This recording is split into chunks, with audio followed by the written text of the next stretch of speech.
Hello, and thank you for joining me on this channel where we may be dazed, but we are not confused.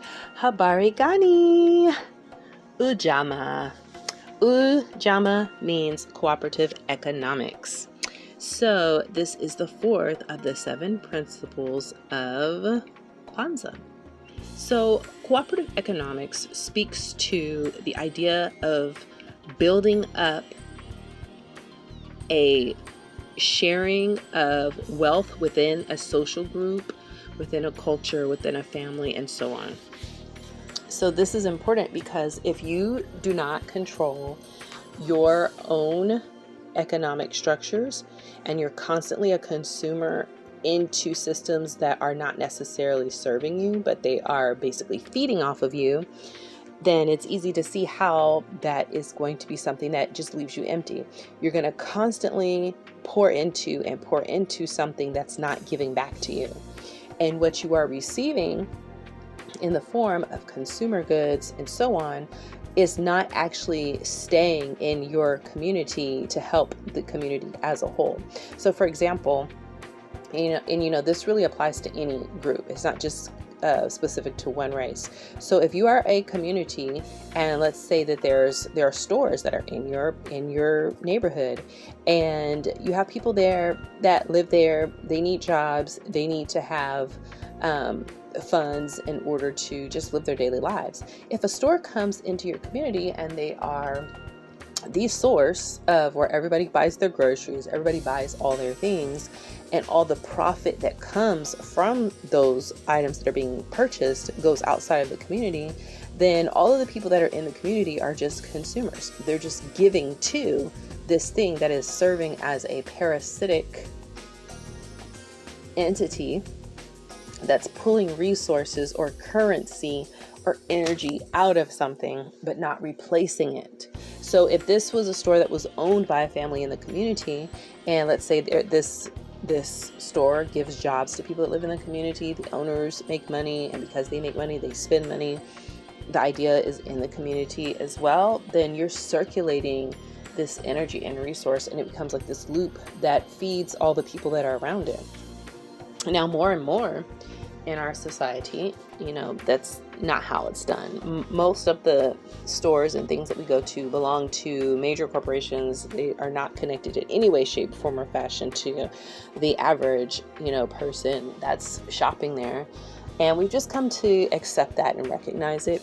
However, this still speaks to the idea that it's still important to have some sort of building and strengthening and some sort of ownership over how the energy of a community and the resources of a community is utilized, because the only value that it has is the value that's given to it by the people. And if the people are not able to have any say-so over how that is utilized and where it goes to, then they truly don't really have any control over their own lives to some extent, because if those lives are being heavily dictated by having resources or not having resources, but you're not able to control where you get your resources or how you move your resources around or who benefits off of that, then it's very difficult to have a thriving community that is well balanced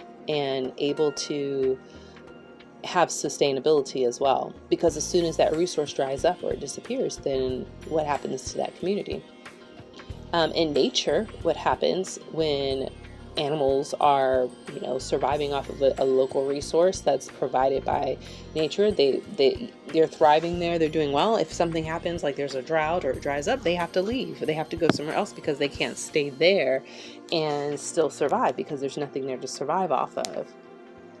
All right. And then if for whatever reason they're not able to leave that space, then, it's obvious kind of like what happens there. You're stuck in a spot and you have no resources. So in order to survive and be in that spot. So let's take a few cards and look at some messages about this. I've been doing a lot of speaking here on these other ones and kind of making them longer drawn out, so I'm going to jump right into this. Okay, All right, so looking at the first few cards here, I feel like there needs to be some healing within the familial relationships, or how people connect to their origins and where they come from. And what I'm getting with this, or what comes to mind, is that particularly when we're talking about economics and how economics expand and how businesses can grow and kind of sometimes take the more parasitic approach to coming into communities and kind of siphoning off of whatever is going to get them money at the time and then running off with the money. This can be healed by people recognizing the value of the services and things and the abilities and the resources that people within their own community also have to offer. So this is almost like a competition for funds. And there's been lots of jokes and even just outright comments that people have made in general, talking about how people will be more likely to go give their money to a large corporation than to give it to a family member or a friend who has a very similar business selling the same things, because they just don't want to give them the money. For some reason, they would just rather go give this to a corporation. And in order for this to come in balance, there has to be a shift of people looking at businesses or storefronts or some source of entities that set themselves up as someone to receive energy as being somehow more worthy or more professional or whatever than people in your own community that you could give that same money to, and they could benefit from it. And also, I feel like there needs to be some healing also with maybe an energy of possibly envy or not wanting to see somebody do better than another person. And so for that reason, you'd rather give it to someone else because you know the value of what you're giving away. So this is, to me, saying that it's not just about, people being confused and not recognizing the impact of how all this impacts their community. There is a conscious decision being made to surpass the people around you that you could help tremendously and give the same energy to, the same currency to, so that it can stay within the community or at least go to someone that's connected to you. But this goes back to the reading before this where I did, it was Ujamaa. It was talking about having collective work and collective responsibility and seeing other people's successes and things that they do as being connected to us. And so when we see people win or do well, there isn't this sense of, oh my gosh, well, this person's going to get this and I'm not going to have it, because you're so connected in your community. You understand how that impacts you.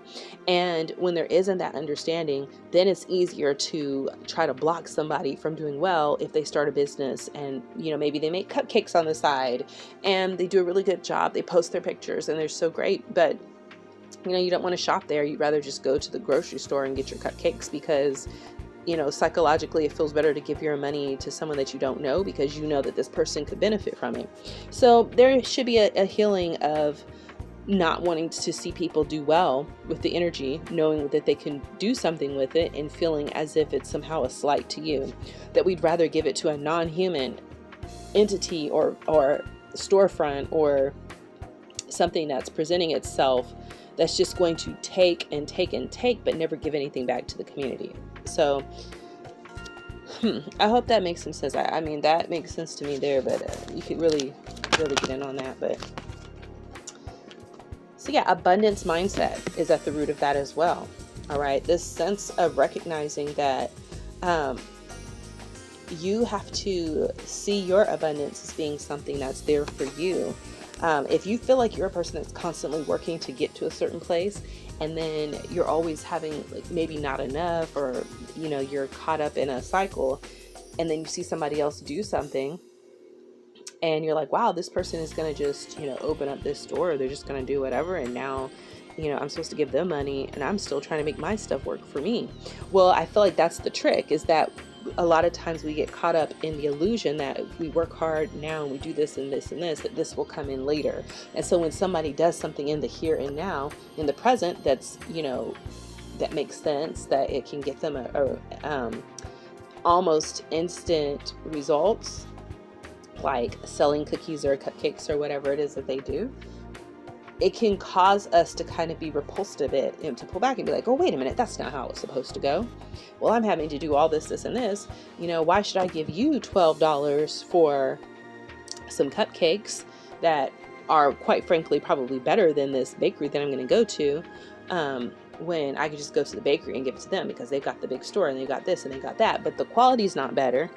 And you don't actually know the person, but it's because we're bought into this game about how it's supposed to go. And if you're playing that game and you're putting all your time and effort and energy into it, it's going to be a lot harder to bless somebody else with diverting some of your attention and your time and efforts and your quite personally, your energy that you're pouring into feeding this vacuous black hole of a non-human entity in the form of a corporation or a business that doesn't know anything about you, that's not invested in your community, that's not invested in you,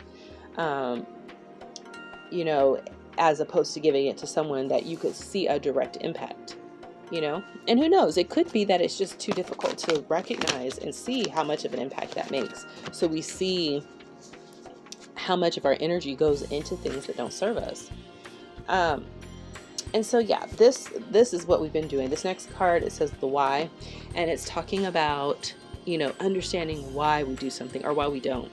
Because I feel like with this principle, it wouldn't be fair to try to just say that, we don't have cooperative economics and we're not able to come together and own our own things because it's been blocked from us. When the reality is we block ourselves because, sometimes we are envious and we want to block other people from getting something that we think that they haven't played the game sufficiently enough, or it goes against the way things are set up that, you have to go to this one group, and we're being conditioned to believe that, and so when something comes outside of that box, it could be easy to block it. And that's why we don't have the ownership of stuff in our communities. That's why we don't have, mom and pop businesses, and, people can't make a living off of, doing things that maybe were done in the past too, because it's all been kind of swallowed up by these other entities. But we've kind of willingly allowed it, because when you feed that thing, then, you're making a conscious decision to divert that away from your own community, your own tribe, your own neighborhood, and you're giving away your power, you're giving away your ownership of this, okay, or your claim to it as well. All right, let's do one more card here. Okay, yeah, watch your thoughts here, okay? Yeah, so I feel like this is saying that it's important to, if you want to shift to a space where there's more ownership, more sense of control over your economics, you have to get out of that fear-based, lack-based mindset that only certain people can do this, or if you don't have this, then all these thought structures that feed into this cycle of basically self-sabotage, that feed into this cycle of diverting away your own resources outside of the community, feeling like you have to prove that you have this, and that, and then earning something and then giving it away as quickly as you get it, but it never stays within your own community, and you don't have a legacy to pass on. You don't have the trickle down economics. It's just not even happening on a micro level. All right, because it's looping through the consumerism and going straight back out. All right. And all of this, I feel like, has to do with like negative beliefs and thoughts about not wanting to see other people do better than others, or would rather see somebody that you don't know get it, because then you don't have to feel the pang of recognizing someone doing better than maybe you might feel that you are. If it doesn't feel like a human is getting it, it's some person far off that you'll never see, as opposed to the person down your street who's doing well. But the trick about that is that if one person is doing well, going back to that Ujamaa, collective worker responsibility, then what that usually does is it opens up avenues for more of that to trickle within that community. And you have resources and energy that's flowing in the form of this, whatever this fiat currency is, and it creates more wealth. And that's how it's done. but it starts with shifting the expectation and mind frame about it. Okay. All right. So that's what I have. That was a little denser than what I was expecting that to come out to be, but it's all good. So, thank you for joining me on this channel where we may be dazed, but we are not confused. Until the next video. Bye bye.